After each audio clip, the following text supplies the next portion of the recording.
मैं आपको एक बात सुनाऊं। हजरत अब्दुल्ला इब्न मुबारक के दौर में हजरत सुफियान सौरी बहुत बड़े फकी, सहाबा का दौर भी उन्होंने देखा। इमाम अबू हनीफा जैसे लोग उनकी बड़े ख्याल करते थे, इज्जत की निगाह से देखते थे। इल्म, अमल, तकवा, जुहद का शहनशाह बेताज कि दुनिया उसके चेहरे को देखती थी, उसके अमल को देखती थी। और बड़े बड़े जो जाहिदान मुर्ताज थे, बड़े बड़े जाहिद थे, वो रश करते थे कि ये सुफियान को अल्लाह ने क्या मकाम दिया। उम्मत में उनका वो मकाम है। आप किताबें पढ़ लें, अहले इल्म से पूछ लें। तो उनके मोहल्ले में एक ऐसा इंसान जिसने कभी कोई नेकी नहीं की, सारी उम्र बदकारी में गुजारी, जितने किस्म के गुनाह हैं उसने सारे किए और सारी जिंदगी गुजर गई, मर गया। कुछ लोग गए उसके जनाजे पर। हजरत सुफियान सौरी के दिल में यह ख्याल आया कि ये तो बड़ा शराबी और गंदा इंसान था और सारी जिंदगी उसके गंदे माहौल में गुजरी और बदनाम तरीन है इस शहर का। मुझे जेब नहीं देता कि मैं उसके जनाजे में जाऊं। मेरा तकवा, मेरी ख्याल आया, हालांकि उन्होंने तकब्बुर नहीं किया, बस अल्लाह ने पकड़ लिया। आदमी दफन हो गया।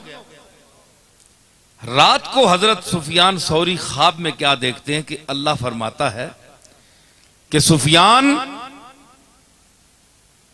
तूने बड़ी इबादत की, बड़ा तकवा किया, मुझे पता है, लेकिन वो भी मेरी मखलूक में से था।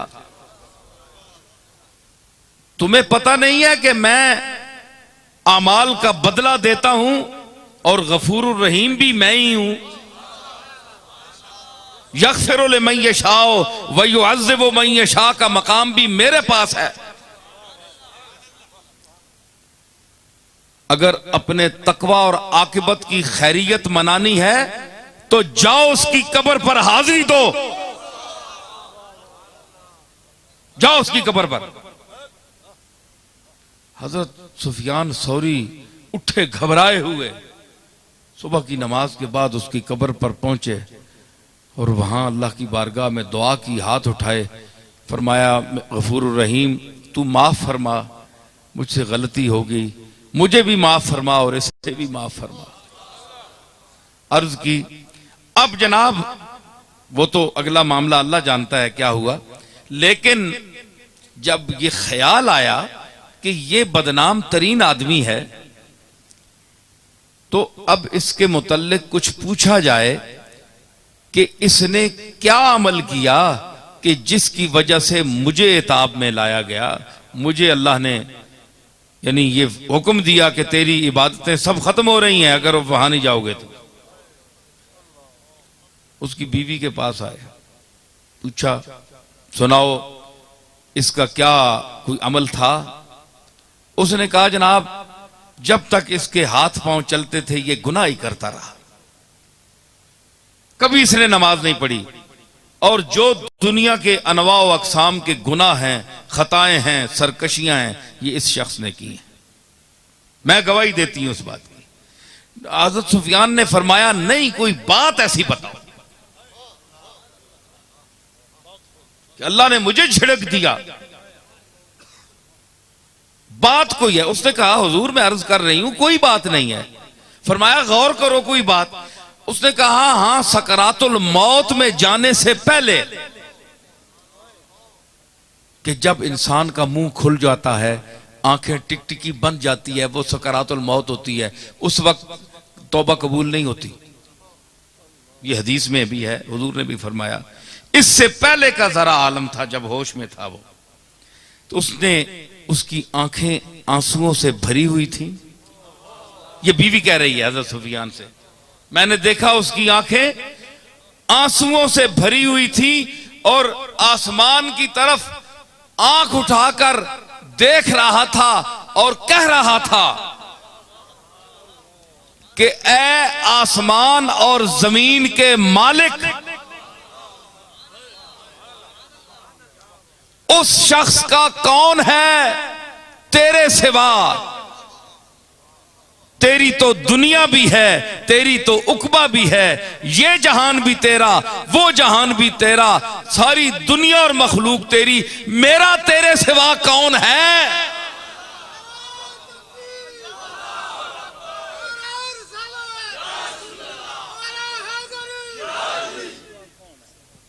बस उसने कहा, ये जुमला उसने कहा, और उसके फिर सकरातुल मौत का आलम तारी होगा, उसकी टिकटिकी बंद गई, मर गया।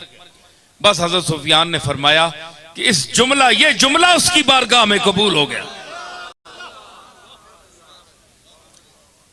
गुनाह बख्श दो,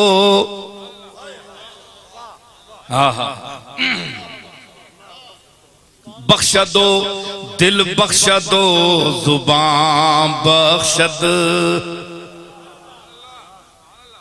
निगाह बख्श दो, दिल बख्श दो, जुबान बख्श दो, चिराग गुनाह न बख्शद, कसे के जान बख्शद।